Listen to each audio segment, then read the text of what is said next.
సుమన్ టీవీలో మీ business promotions కోసం ఈ కింది నెంబర్ను సంప్రదించగలరు.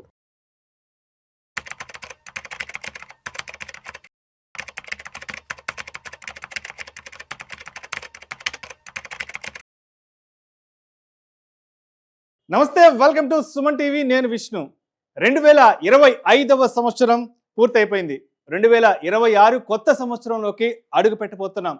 మరి ఈ 2025లో ఏ అసెట్ క్లాస్ ఎటువంటి పెర్ఫార్మెన్స్ ఇచ్చింది, ఇండియన్ స్టాక్ మార్కెట్స్ ఎటువంటి రిటర్న్స్ ఇచ్చాయి, మ్యూచువల్ ఫండ్స్ ఎటువంటి రిటర్న్స్ ఇచ్చాయి, అదేవిధంగా gold, silver and real estate ఎటువంటి రిటర్న్స్ ఇచ్చాయి, మొత్తానికి 2025లో ఈ అసెట్ క్లాసెస్ యొక్క జర్నీ ఎలా సాగింది, అదేవిధంగా 2026లో మనం పెట్టే పెట్టుబడులకి ఎటువంటి రిటర్న్స్ రాబోతున్నాయి, ఇటువంటి అన్ని రకాల ఆసక్తికరమైన అంశాలకు సంబంధించి 2025 ఈ ఓవర్వ్యూ మనకి ఇచ్చేందుకు సిద్ధంగా ఉన్నారు. Certified wealth manager and certified financial planner Madhavi Reddy garu, and certified financial planner doctor Bachchu Anil Kumar garu, and అదేవిధంగా senior stock market analyst Prabhu Malempati garu. So వీరందరితో మాట్లాడి 2025కు సంబంధించిన మార్కెట్ ఓవర్లుక్ గురించి చూద్దాం. Thank you. సో ప్రభు గారు, ఈ సంవత్సరం మార్కెట్లో అదేవిధంగా ప్రపంచవ్యాప్తంగా బాగా డిస్కషన్కి వచ్చిన అసెట్ క్లాస్ ఏంటంటే మెటల్స్ సార్. సిల్వర్ గురించి, గోల్డ్ గురించి, అండ్ అదే విధంగా కాపర్ గురించి, అల్యూమినియం గురించి, ప్లాటినం గురించి ఇన్వెస్టర్స్ అనే వాళ్ళు మాట్లాడుకునే రోజు లేదు, ఆలోచించని క్షణం లేదు. సో అంతలా ఈ 2025 సంవత్సరంలో మెటల్స్ అనేవి అంతలా రాణించాయి. కాబట్టి ఎందుకు ఎస్పెషల్లీ బంగారం, వెండి విషయంకి వచ్చేటప్పటికి ఇంత ర్యాపిడ్ గ్రోత్ స్టార్ట్ అయింది. అండ్ గోల్డ్ విషయానికి వస్తే ఆల్మోస్ట్ ఒక 75 to 76% రిటర్న్స్ వచ్చాయి. అండ్ సిల్వర్ విషయానికి వస్తే ఆల్మోస్ట్ 150% పైన కూడా రిటర్న్స్ వచ్చాయి. ఎందుకంటారు ఈ సంవత్సరం ఇంత పెద్ద స్పెక్యులేషన్ నడిచింది ఈ మెటల్స్ చుట్టూ కూడా? అసలు అంటే డాలర్ డీఫేమ్ అవుతుంది, డీడాలరైజేషన్ అవుతుంది. దానికి అనుగుణంగా ఏంటంటే ఎవరికైతే కంట్రీస్ కు ట్రేడ్ డెఫిసిట్ ఉందో అవి బ్యాలెన్స్ అవ్వట్లేదు. అందుకే ఆయన కూడా టారిఫ్ అని చెప్పి మొదలు పెట్టారు. సో డెఫినెట్ గా ఆ మెయిన్ ఎక్రూయేషన్ సెంట్రల్ బ్యాంక్స్ అనేది విపరీతంగా ఎక్రూ చేస్తున్నాయి. సో రిటైల్ పర్సెంటేజ్ పెరిగినా 144 కోట్లు జనం వచ్చినా దాంట్లో ఇప్పుడు మేజర్ గా గోల్డ్ ఇంత పెరుగుతున్నప్పుడు కొనేది కూడా తక్కువ అవుద్ది, ఫ్రెష్ బయింగ్ కూడా తక్కువైంది. మీరు ఏ షాప్ చూడండి, ఫ్రెష్ బయింగ్ కూడా తక్కువ ఉంటుంది. ఆర్నమెంట్స్ ఎక్స్చేంజ్ లోనే ఉంటుంది. ఆ బ్యాలెన్స్ అమౌంట్ చేసుకునే వాళ్ళు ఉంటారు. ఎందుకంటే గోల్డ్ అంత పెరిగితే క్రైమ్ రేట్ కూడా పెరుగుతుంది. ఎగ్జాక్ట్లీ. సో 100% అది చాలా ఇదే అండి, కొంచెం కంట్రోల్ ఉంటేనే బెస్ట్. ఇవి ఇంత పెరగడానికి కారణం సెంట్రల్ బ్యాంక్సే. సెంట్రల్ బ్యాంక్స్ విపరీతంగా ఎక్కువ చేస్తున్నాయి కాబట్టి వాళ్ళు ఇంకెంత వరకు చేస్తారు, వాళ్ళు ఇంకా సాటిస్ఫాక్షన్ అయినట్లేదు. ఇంకా ఈ సంవత్సరం కూడా ఎక్కువ చేసినట్టే ఉన్నారు. అంటే మెటల్స్ తో పాటు గోల్డ్ అండ్ సిల్వరే కాదు, అసలు పెరిగింది కాపర్ 73% పెరిగింది. అసలు అది ఎవరు చూడలేదు. 73% పెరిగింది కాపర్. అల్యూమినియం అంతే, జింక్ అంతే, అవన్నీ కూడా చిన్నగా మూవ్మెంట్స్ వస్తున్నాయి. ఇవన్నీ కాకుండా లిథియం కూడా వస్తుంది. లిథియం కూడా బ్యాటరీస్ లో అవసరం కాబట్టి 75% చైనా కంట్రోల్లో ఉంది. సో అది ఎక్కువ లిథియం కూడా బ్యాటరీస్, హెవీ బ్యాటరీస్, స్టోరేజ్ ఎక్కువ కెపాసిటీ కావాలి కాబట్టి లిథియం అనేది బాగా డిమాండ్ ఉంటుంది. మినరల్స్ అనేది నెక్స్ట్ 5 years అసలు వెనక తగ్గేదేలే అంటూ గోల్డ్ అండ్ సిల్వర్ ఏదైనా గోల్డ్ సాచురేటెడ్ పాయింట్ వచ్చింది అనుకోవచ్చు. ఇక్కడ కనుక అన్సర్టనిటీ క్లారిటీ వస్తే గోల్డ్ కొంచెం తగ్గే ఛాన్స్ ఉంటుంది. ఏదైనా ఇక్కడ ఇంకా కంటిన్యూషన్ ఉంటే గోల్డ్ 2 lakhs వరకు వెళ్ళదా అంటే వెళ్ళే ఛాన్స్లే ఉంటాయి. కరెక్ట్ గా మనం ఇంతవరకు వెళ్తుంది లేదా ఇంతవరకు తగ్గుతుంది అని కరెక్ట్ పాయింట్ చెప్పలేం. కానీ ఇవి కనుక కంటిన్యూ అయితే దానికి అనుగుణంగా రియాక్షన్ ఉంటుంది. సో సిల్వర్ మటుకు ఎక్కడ తగ్గేదిలే అంటే వెళ్తూనే ఉంది ముందుకి, ఇంకా పెరుగుతూనే ఛాన్స్ ఉన్నాయి. నెక్స్ట్ కాపర్ కూడా ఎవరైనా ఇన్వెస్ట్మెంట్ చేసేటప్పుడు ఓన్లీ కాపర్, ఓన్లీ గోల్డ్ అని కాకుండా డైవర్సిఫైడ్ చేసుకుంటే కింద పెరగని ఏదైతే ఉన్నాయో అవి కూడా పెరిగే ఛాన్స్ ఉన్నాయి. కాబట్టి నెక్స్ట్ వాటిలో ఇన్వెస్ట్మెంట్ చేస్తే మంచిదండి. సో మాధవిరెడ్డి గారు, ప్రభు గారు చెప్తున్నారు అందరూ గోల్డ్ గురించి, సిల్వర్ గురించి మాట్లాడుకుంటున్నారు సార్, బట్ ఈ కాపర్ అనేది తెలియకుండానే పెరిగిపోతుంది, అదేవిధంగా అల్యూమినియం కూడా తెలియకుండా పెరిగిపోతుంది. ఆల్మోస్ట్ కాపర్ అయితే మాత్రం ఈ సంవత్సరం 40% రిటర్న్స్ రావడం జరిగింది. అల్యూమినియం విషయానికి వస్తే ఆల్మోస్ట్ 16% పైన కూడా రిటర్న్స్ ఇవ్వడం జరిగింది. అందరికి కనిపించేది, ప్రత్యక్షంగా కనిపించేది గోల్డ్, సిల్వర్ అయితే, బట్ అందరికి కనిపించకుండా వెనకాల పెరుగుతున్నది మాత్రం కాపర్, అల్యూమినియం, తర్వాత ప్లాటినం కూడా పెరుగుతుంది. సో ఎందుకంటారు ఈ సంవత్సరం మెటల్స్ మీద ఎంత పెద్ద ఫోకస్, పెద్ద డిస్కషన్ నడిచింది? అసలు నా అబ్జర్వేషన్ ఎట్లా ఉందంటే మొత్తం అంతా కూడా పేపర్ అసెట్స్ మీద వాళ్ళకి నమ్మకం తగ్గిపోయింది, ఫిజికల్ అసెట్స్ మీద నమ్మకం పెరిగింది. ఇప్పుడు అవన్నీ కనిపిస్తాయి కదండి, గోల్డ్, సిల్వర్, మీకు ఇవన్నీ కూడా కాపర్, ఇవన్నీ పేపర్ అసెట్స్ అనే వాటి మీద. అంటే పేపర్ అసెట్స్ అంటే ఏంటి? బాండ్స్, మీరు ట్రెజరీ బాండ్స్ తీసుకోండి, ఏ కంట్రీ కూడా డెట్ ఇష్యూస్ ఉన్నాయి, తర్వాత డెఫిసిట్స్ చాలా హ్యూజ్ ఉన్నాయి, వాటి మీద నమ్మకం పోయిందండి ఎవరికి. మీరు యుఎస్ ట్రెజరీ ఈల్డ్స్ చూడండి ఎంతవరకు తగ్గిపోతున్నాయో. సో దాని మీద కూడా ఇంట్రెస్ట్ అనేది తగ్గిపోయింది. అది కూడా సేఫ్ గా ఫీల్ అవ్వట్లేదు. పేపర్ అసెట్స్ ని ఎవరు సేఫ్ గా ఫీల్ అవ్వట్లేదు. అలానే డాలర్ మీద కూడా అసలు డీడాలరైజేషన్ జరుగుతుంది. ఎంతో స్ట్రాంగ్, అంటే గోల్డ్ కన్నా అసలు ముందు డాలర్ ని పెట్టేవాళ్ళు. ఇప్పుడు ఆ డాలర్ ని కూడా మీరు డాలర్ ఇండెక్స్ చూసుకుంటే ఇయర్ లో డాలర్ ఇండెక్స్ బిలో 97, 98, అంటే బిలో 100కే వచ్చేసింది. సో మనకి ఒక రకమైన షిఫ్టింగ్ కనిపిస్తుందండి. We are observing some kind of shifting. The investments are safety అనగానే ఇక పేపర్ అసెట్స్ నుంచి ఫిజికల్ అసెట్స్ కి వచ్చేసిందా అనేటట్టుగా మనకి కనిపిస్తుంది. సో మీరు అన్నట్టుగా దెర్ ఆర్ మెనీ, అంటే ఇప్పుడు దాదాపుగా సిల్వర్ అయితే 140-150% అయితే, ప్లాటినం 133%, గోల్డ్ 60-70 వరకు వెళ్ళింది. అలానే కాపర్ కూడా 50% వరకు పెరిగింది. అల్యూమినియం అయితే 16% పెరిగింది. బట్ ఏంటంటే సామాన్యంగా మనం గోల్డ్ లో కొంటున్నాము అంటే బికాస్ ఆఫ్ మనం దాన్ని డే టు డే యూసేజ్ అనేది ఉంది కాబట్టి, ఏదైనా లోన్లు పెట్టుకోవచ్చు, ఇంట్లో ఆడవాళ్ళు దాన్ని వేసుకుంటారు కాబట్టి ఆ క్రేజ్ దాని గురించి మాట్లాడుకుంటాం. But when we talk about copper, aluminium కానీ ఇంకా మిగతా మెటల్స్ గురించి అయితే మాత్రం మనం అంతగా దాని గురించి ఇంకా తెలియట్లేదండి. కాకపోతే దాన్ని ఇన్వెస్ట్ చేయాలి అంటే we need to go with MCX, వీటి ద్వారా వెళ్ళి కమోడిటీస్ ఎక్స్చేంజ్ ద్వారా వెళ్ళి ఇన్వెస్ట్ చేసే అంత అవేర్నెస్ మనకి ఇంకా రావట్లేదు కాబట్టి దాని గురించి ఎవరు మాట్లాడుకోవట్లేదు. సో ఇప్పటి వరకు ఏం మాట్లాడుకుంటున్నాం, గోల్డ్ సిల్వరే మాట్లాడుకుంటున్నాం. బట్ ఫ్యూచర్ లో మీరు అన్నట్టుగా ఇక మనము అల్యూమినియం, తర్వాత కాపర్, తర్వాత మనము ఈ ప్లాటినం, వీటి గురించి కూడా మనం మాట్లాడుకునే స్టేజ్ అనేది వచ్చేసిందండి. సో ఓవరాల్ గా ఈ ఇయర్ అంతా మనం చూసుకున్నట్లయితే అంత లైమ్ లైట్ అంతా మెటల్స్ అండి. మొత్తం లైమ్ లైట్ అంతా మనకి మెటల్సే కనిపిస్తున్నాయి. సో మీకు ఎగ్జాంపుల్ మీరు చూసుకుంటే సిల్వర్, మనం అన్ని అసెట్ క్లాసెస్ చూసుకుందాము. సిల్వర్ అయితే 140-150%, గోల్డ్ అయితే 60% వరకు ఉంది, కాపర్ అయితే మనకి 42%, నిఫ్టీ 9%. సో దాని మధ్య ఇలా చూడండి మీరు ఎట్లా అనిపిస్తుంది మీకు వేరియేషన్ అట్లా 9%. ఎఫ్డీస్ తీసుకోండి, ఎఫ్డీస్ ఎంత వస్తుందండి, 7%. సో ఈ 9%, 7% అసలు ఏమైనా కనిపిస్తున్నాయండి వీటి ముందు? ఇవన్నీ కూడా అసలు డబుల్ డిజిట్లుగా, ట్రిపుల్ డిజిట్లు కూడా రిటర్న్స్ మనకి 100% అబౌవ్ మనకి ఈ రిటర్న్స్ ఇవ్వడంతో మిడ్ క్యాప్ ఏమో 1%, అసలు స్మాల్ క్యాప్ అయితే నెగిటివ్. సో ఈ విధంగా ఓవరాల్ గా ఇవన్నీ చూసుకునేటప్పుడు మీకు ఏమనిపిస్తుందండి? So definitely it is shining like anything. So ఈ విధంగా వీటి మీద కొంచెం అన్సర్టనిటీస్ ఉండడం వల్ల అందరూ కూడా కొంచెము ఈ ఫిజికల్ అసెట్స్ కి షిఫ్ట్ అయినట్టుగా ఈ ట్రెండ్ అయితే మనం ఈ 2025 లో ఈ ట్రెండ్ కనిపిస్తుంది. సో అనిల్ గారు మీ దగ్గరకు వచ్చేస్తున్నాను. నిఫ్టీ 9% అంటే సింగిల్ డిజిట్. అంటే చెప్పాలంటే దగ్గర ఇన్ఫ్లేషన్ కట్టి ఇటుగా, లేదంటే ఈ ఎఫ్డి కట్టి ఇటుగా, లేదంటే పోస్ట్ ఆఫీస్ రికరింగ్ డిపాజిట్ కట్టి ఇటుగా వచ్చింది. అండ్ సిల్వర్ విషయానికి వస్తే 150%, గోల్డ్ విషయానికి వస్తే 75-76%. సో చెప్పాలంటే ఈ సంవత్సరం మార్కెట్లని గట్టిగా మూవ్ చేసింది మాత్రం మెటల్స్ అని చెప్పుకోవచ్చు. కాబట్టి సో ఎందుకంటారు ఇంత పెద్ద ర్యాలీ వెనక ఎటువంటి రీజన్స్ ఉన్నాయంటారు? అసలు ఇంపార్టెంట్ థింగ్ ఏంటంటే మెటల్స్ ఇవన్నీ మోస్ట్ ఆఫ్ దిస్ మనం సిల్వర్ కానీ ఆర్ ప్లాటినం కానీ కాపర్ కానీ ఈ కొత్త టెక్నాలజీస్ ఏవైతే ఉన్నాయో, రిన్యూవబుల్ టెక్నాలజీసే కానివ్వండి, సోలార్లో కానివ్వండి, కొత్త బ్యాటరీ టెక్నాలజీస్, ప్లాటినం కూడా అంతే, ఇవన్నిట్లో కూడా హ్యూజ్గా అవసరాలు ఉన్నాయి. ఏంటంటే మన ట్రెడిషనల్ ఐసీ వెహికల్స్ నుంచి అందరూ ఎలక్ట్రిక్ వెహికల్స్ మూవ్ అవుతున్నారు. ట్రెడిషనల్ కోల్ పవర్ ప్లాంట్ నుంచి అటువైపు నుంచి రెన్యూవబుల్ ఎనర్జీ సోలార్ వైపు వెళ్తున్నారు. అక్రాస్ ద వరల్డ్ మనం ఇండియా చూసుకున్న ప్రతి కంట్రీ అటువైపు వెళ్తున్నాయి. వీటన్నింటికి కావాల్సిన ముడి పదార్థాలు ఈ మెటల్స్. సో ఏమైందంటే ఇప్పుడు నెక్స్ట్ నువ్వు రిన్యూవబుల్ ఎనర్జీకి, కొత్త టెక్నాలజీకి వెళ్ళాలి అంటే కంట్రీస్ కంపల్సరీ ఈ మెటల్స్ మీద కంట్రోల్ ఉండాలి. ఆ కంట్రోల్ ఎలా వస్తుంది? మైన్స్ని కానీ వీటిని అక్వైర్ చేయడం. అందుకోసం సంవత్సరం ఈ పెరగడానికి కూడా కారణం ఏంటంటే అనిశ్చితి. ఇటు యుద్ధాలు కానీ, మల్టిపుల్ యుద్ధాలు, అటు ఇజ్రాయెల్ ఇరాన్ మధ్యలో కానీ ఇన్ని జరిగినప్పుడు ఏంటంటే ఇంకోవైపు నుంచి చైనా ఏంటంటే తన డామినేషన్ ఈ న్యూ టెక్నాలజీలో తనే ఉండాలి అని ఎక్కడ మైన్స్ దొరికితే అక్కడ కొనేస్తుంది. ఎగ్జాంపుల్ మీరు సిల్వర్ అంటున్నాం మనం. యాజ్ రీసెంట్ యాజ్ ఎస్టర్డే రేపు Jan 1 నుంచి సిల్వర్ ఎక్స్పోర్ట్స్ ని బ్యాన్ చేశారు చైనా. ఎగ్జాక్ట్లీ. ఓకే, ఎందుకు? 70% ఆఫ్ కరెంట్లీ సిల్వర్ ప్రాసెస్ అయ్యేది అక్కడి నుంచే. ఇప్పుడు వాళ్ళు అంత మొత్తం బ్యాన్ చేస్తే ఆబ్వియస్లీ ఇంకా ఎక్కువ పెరుగుతుంది. సో ఇదంతా సెల్ఫిష్ రీజన్స్, ఈ పొలిటికల్ అన్సర్టెనిటీ ఎక్కువైపోయింది. అందరూ ఆపర్చునిటీస్ అన్ని కంట్రీస్ కూడా కొన్ని ఏంటంటే ఇంతకుముందు కంట్రీస్ పెద్దన్నలాగా ఉండేది, ఇప్పుడు లేదు, అందరూ నాకు నా దేశం నాకు ఇంపార్టెంట్ అని కవరేజ్.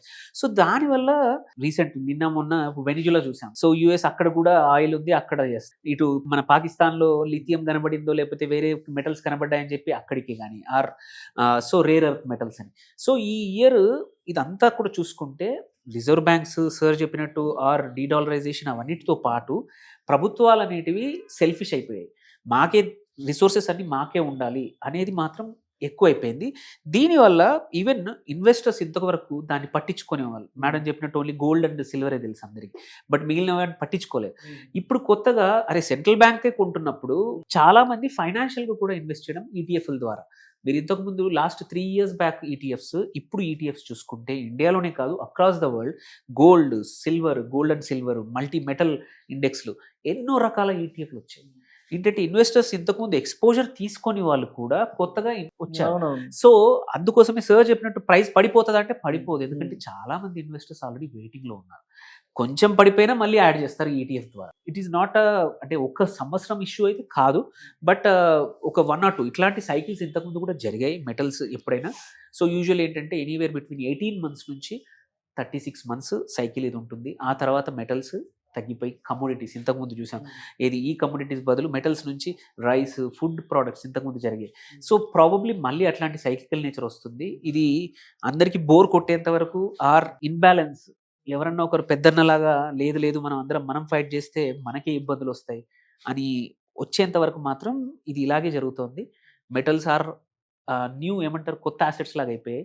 సో ఇది చేంజ్ అవ్వడానికి ఇంకో 1 or 2 years పడుతుంది పక్క. అంతవరకు మాత్రం. అండ్ ఇంకో ఇంపార్టెంట్ థింగ్ ఏంటంటే మనం ఈ మెన్షన్ చేసిన అన్ని మెటల్స్ కూడా లాస్ట్ 3-4 years నుంచి షార్టేజ్లో ఉన్నాయి. ప్లాటినం కానీ, పలాడియం కానీ, సిల్వర్ కానీ. కాకపోతే కౌంటర్ ఆర్గ్యుమెంట్ ఒకటి ఉంది ఇంపార్టెంట్, మనం మర్చిపోకూడదు. సిల్వర్ ఈ ఇయర్ 150% పెరిగింది. ఇప్పుడు ఏవైతే టెక్నాలజీస్లో బ్యాటరీస్లోనే కానీ వీటిలో ఇంతకుముందు ఒక 150 or 2 lakhs దగ్గర వయబుల్ అయిన సిల్వర్ ప్రైస్ ఇప్పుడు 2.5, 3 lakhs, 4 lakhs దగ్గర వయబుల్ కాకపోవచ్చు. ఆల్రెడీ ఈ వీక్లోనే ఇంకోటి చూసాం. One of the big reason ఏంటంటే శాంసంగ్ మెక్సికోలో సిల్వర్ మైన్ కొత్తది మొత్తం కొనేసింది, 5 years సప్లై. అక్కడే సిల్వర్ మళ్ళీ సడన్గా బూమ్ అయింది. But with in no time Toyota వచ్చేసి శాంసంగ్కి ఏం చెప్పిందంటే మీకు సిల్వర్ అవసరం లేదు, తక్కువ ఖర్చులో మా దగ్గర ఇంకా బెటర్ టెక్నాలజీ ఈవీస్కి ఉంది అనగానే అక్కడ కూడా సైన్ అప్ చేశారు. సో ఏమవుతుందంటే ప్రైజెస్ కూడా ఇవన్నీ ఎప్పటికీ ఉండవు, ఎందుకంటే ఆల్టర్నేట్ సోర్సెస్ వచ్చేస్తాయి. So there is a equilibrium going to happen. Maybe 6 months నుంచి 1 yearలో పక్క మళ్ళీ కొంచెం ఈ హీట్ అనేది తగ్గుతుంది. సిల్వర్ ఎందుకు డామినేట్ చేస్తుందంటే సిల్వర్ యాక్చువల్ గా బై ప్రొడక్ట్. అది గోల్డ్, అల్యూమినియం ఇవన్నీ చేస్తున్నప్పుడు దాని నుంచే ప్రొడక్ట్, డైరెక్ట్ మైనింగ్ లేదు. సో అందుకనే సిల్వర్ డిమాండ్ ఎక్కువ ఉంది, అందుకనే ఇంకా పెరిగే ఛాన్సులు ఉన్నాయి. అవును, అదొకటి. ఇంకొకటి ఏంటంటే ఈ ప్రైస్ లో, ఇంతవరకు ఉన్న ప్రైస్ లో చాలా మైన్స్ షట్ డౌన్ అయినాయి, ప్రాఫిటబుల్ కాదు. బట్ ఇప్పుడు వచ్చిన ప్రైస్ లో కొత్తగా చాలా మైన్స్ స్టార్ట్ అయ్యాయి. నెక్స్ట్ 1 or 2 years లో we will see more production of silver, అన్ని మెటల్స్. అప్పుడు ఇది బ్యాలెన్స్ అవుట్ అవుతుంది. సో ఈ యూఫోరియా అనేది ఎప్పటికి ఉంటుందని ఇన్వెస్టర్స్ కూడా అన్ని తీసుకెళ్లి అమ్మేసి, ల్యాండ్లు అమ్మేసి, ఈక్విటీ అమ్మేసి పెడితే మాత్రం రేపు ఎప్పుడు నెక్స్ట్ ఇయర్ ఎండింగ్ వరకే మళ్ళీ ప్రొడక్షన్ మళ్ళీ స్టార్ట్ అయిందంటే మళ్ళీ తిడతారు. సో మార్కెట్ స్ట్రాటజీలో ఏదైనా మార్పు వస్తే పారాబోలిక్ పాత్ వస్తుంది సిల్వర్ లో. లాస్ట్ టైం అలానే చూసాం, 75,000 నుంచి ఎంతవరకు కింద వచ్చిందో చాలా ఇబ్బంది పడ్డారు చాలా సంవత్సరాలు. అట్లానే బి అలర్ట్. ఇప్పుడు మటుకు ఈ 2 lakhs పైన, 2.5 పైన ఎక్కడైనా సరే అలర్ట్ గా ఉంటాం బెస్ట్. ఎందుకంటే మనం ఇన్వెస్ట్మెంట్ చేసి వదిలేసామా, వాళ్ళు చెప్పారు, ఎనలిస్ట్ చెప్పాడు అని చెప్పి 100% రాంగ్ అవుద్ది.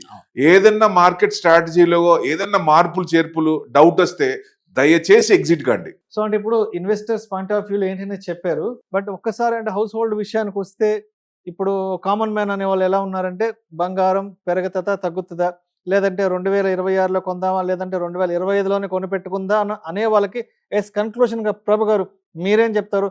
అంటే ఇప్పుడు ప్రతి ఒక్కరు ఏంటంటే 2026 మీద హోప్స్ పెట్టుకున్నారు, తగ్గుతుందా పెరుగుతుందా అన్న పర్సెప్షన్లో ఉన్నారు. కాబట్టి తగ్గుతుందా పెరుగుతుందా, కొందామా ఆగుదామా అనుకున్న ఆలోచనలో ఉన్న వాళ్ళకి కన్క్లూషన్ మీరేం చెప్తారు?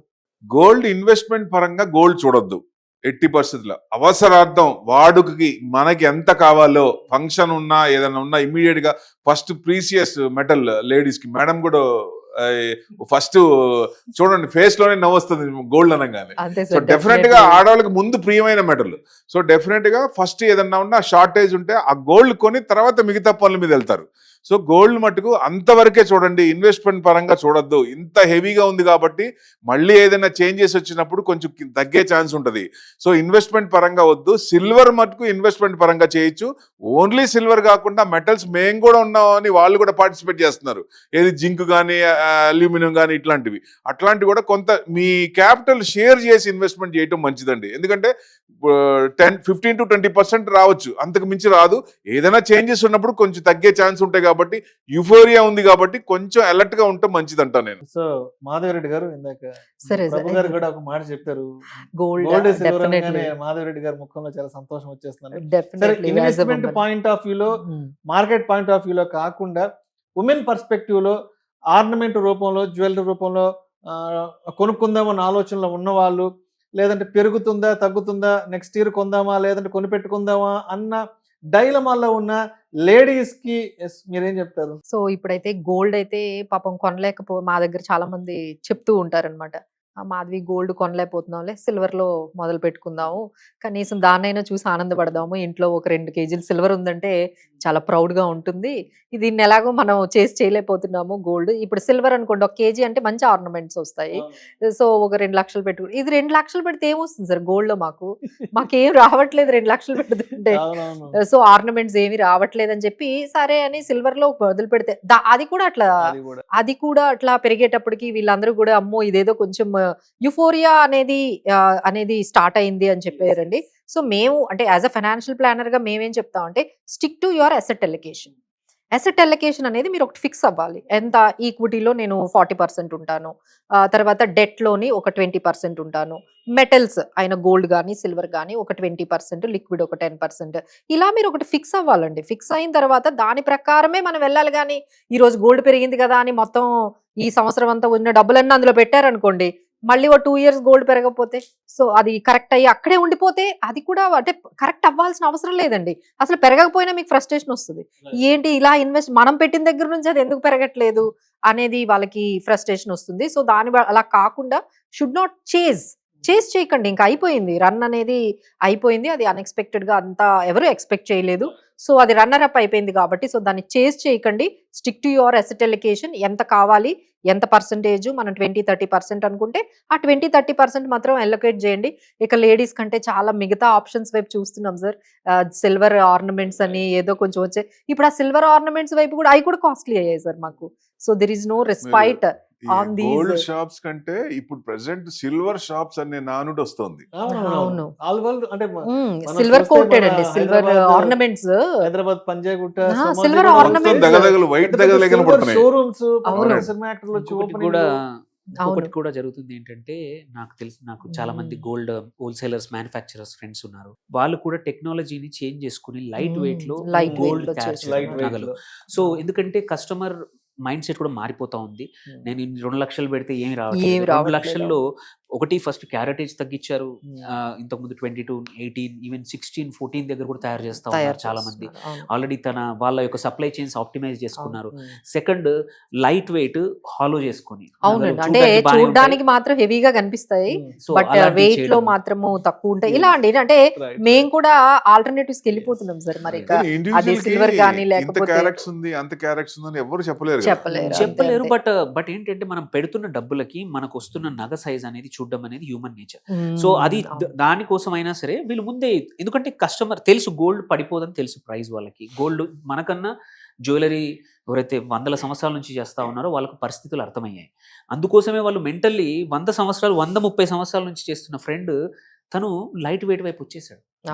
Huge market. ఇప్పుడు now trend 18 carat 16 carat ornaments. So ఇది రియాలిటీ అయిపోతుంది ఫ్యూచర్ లో, లైట్ వెయిట్ గోల్డ్ అనేది అయిపోతుంది. Thank you sir, thank you so much Babu garu, and thank you so much Anil గారు.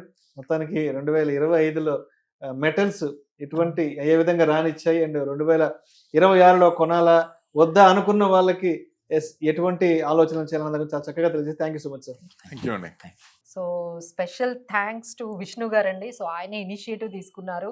ఒకవైపు క్రూతో మాట్లాడుకుంటూ అసలు ఈ లైటింగ్ కానీ లేకపోతే ఎడిటింగ్, కెమెరామ్యాన్ వీళ్ళందరితో ఆయన ఎంగేజ్ అవుతూ కనెక్ట్ చేసుకుంటూ, ఒకవైపు మాతో స్పీకర్స్తో మళ్ళీ ఆ టైమింగ్ అంతా కూడా సెట్ చేసుకోవాలి కదండి. మా టైమింగ్స్ అందరినీ కూడా సెట్ చేసుకుంటూ అసలు పర్ఫెక్ట్ ప్లానింగ్తో పాటు పర్ఫెక్ట్ ఎగ్జిక్యూషన్ అండి. ఇదైతే మేము నేర్చుకోవాలి. It is a lesson. Only planning ఉంటే సరిపోదు, దాని ఎగ్జిక్యూషన్ కూడా అంతే పర్ఫెక్ట్గా తీసుకొచ్చారు. So all credit goes to, ఎందుకంటే ఇంతమందిని ఒక దగ్గర కోఆర్డినేట్ చేసి ఒక ప్రోగ్రామ్ చేయడం అయితే now days is very tough. So all credit goes to Vishnu గారు. ముందే తీసుకొచ్చిన విష్ణు గారు 31st నైట్ వచ్చినట్టు ఈ రోజున అలా ఉంది వాతావరణం. చాలా Fantastic. చాలా బాగుంది. అంటే ఆ ఎన్విరాన్మెంట్ క్రియేట్ చేశాడు ఆయన. హార్డ్ వర్క్ కనపడుతుంది. Hats off to you. Hard work. అవునండి. And thank you so much to the guest speakers Madhavi Reddy garu, Prabhu గారు అండ్ అనిల్ గారు. ఆల్మోస్ట్ దీపావళి తర్వాత నుంచి లాస్ట్ ఒక 2 months నుంచి ఫాలోఅప్ చేస్తూనే ఉన్నాను. అండ్ మీరు కూడా లాస్ట్ దీపావళికి వచ్చి ఆల్మోస్ట్ ఒక 3 hours టైం స్పెండ్ చేయగలిగారు. అండ్ ఇవాళ కూడా 3 గంటల మీ సమయాన్ని ఇవాళ 2025 ఇయర్ ఎండ్కి సంబంధించిన అనాలిసిస్ కోసం ఇవ్వగలిగారు. అండ్ అదేవిధంగా ఇంత పెద్ద సెట్ని అరేంజ్ చేసి ప్రాపర్ లైటింగ్ ఇచ్చి ప్రాపర్ కెమెరా క్రూని అంతా అరేంజ్ చేసిన కెమెరా హెచ్ఓడి మహేష్కి అయితే మాత్రం ఎప్పుడూ నా ప్రత్యేక ధన్యవాదాలు చెప్పుకుంటూనే ఉండాలి. అండ్ అదేవిధంగా సన్నీ కానివ్వండి, అండ్ సాయి కానివ్వండి, అదేవిధంగా దొరస్వామి గారు కానివ్వండి, అండ్ గణేష్ కానివ్వండి, అండ్ తర్వాత సాగర్ కానివ్వండి, అందరూ ప్రతి ఒక్కరు, అండ్ మా రాము గారు, తర్వాత ప్రేమల్ గారు, కెమెరా క్రూ ఎప్పటికప్పుడు సపోర్ట్ ఉంటూనే ఉంటుంది. ఎప్పటికప్పుడు నా వైపు నుంచి ప్రోగ్రామ్స్ ఏమున్నాయి, షెడ్యూల్స్ ఏమున్నాయంటూ కూడా ఎప్పటికప్పుడు ఫాలోఅప్ చేసుకుంటూనే ఉంటారు. ఈ షూట్కి సంబంధించి గత 4-5 రోజుల నుంచి చాలా ఫాలోఅప్లో ఉన్నాను. ఇవాళ ఈ స్టూడియో అరేంజ్మెంట్స్ చేయడానికి ఆల్మోస్ట్ ఒక 5-6 గంటల సమయం పట్టింది. దాదాపు ఒక 7-8 మంది ఇవాళ పొద్దు నుంచి వర్కౌట్ చేస్తే సాయంత్రానికి ఒక 3 గంటల షూట్ అయితే చేయగలం. Thank you so much to the camera crew. And అదేవిధంగా సో ఇదంతా షూట్ అయిపోయిన తర్వాత ఆల్మోస్ట్ 3 గంటల కంటెంట్, 3 గంటల రష్ ఉంది. సో దీన్ని అయితే మాత్రం మా ఎడిటర్స్కి ఇది చాలా పెద్ద ఛాలెంజింగ్ టాస్క్. సో రేపటి లోపల ఆన్ టైంలో ఇదంతా కూడా డెలివరీ చేయాలి. అండ్ వాళ్ళందరూ కూడా అంటే ఇప్పటి వరకు మన పని అయిపోయింది, గెస్ట్ స్పీకర్స్ గా మీ పని అయిపోయింది, హోస్ట్ గా నా పని అయిపోయింది.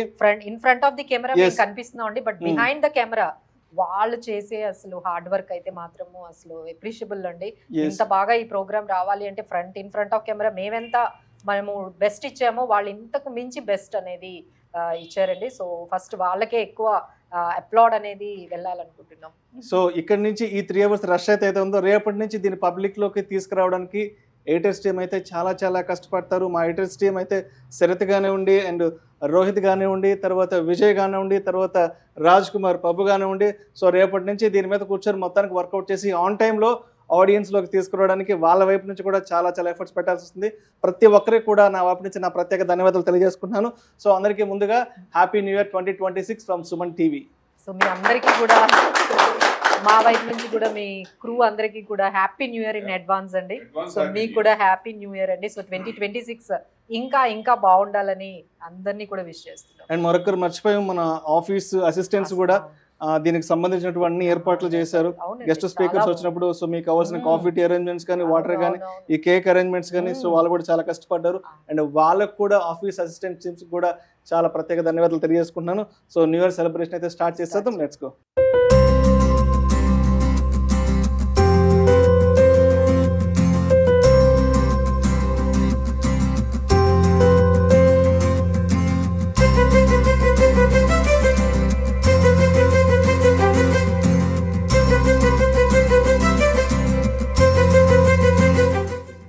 విక్రమ్ పేరు చెప్పడం మర్చిపోయాను హడావిడిలో, ఆవేశంలో.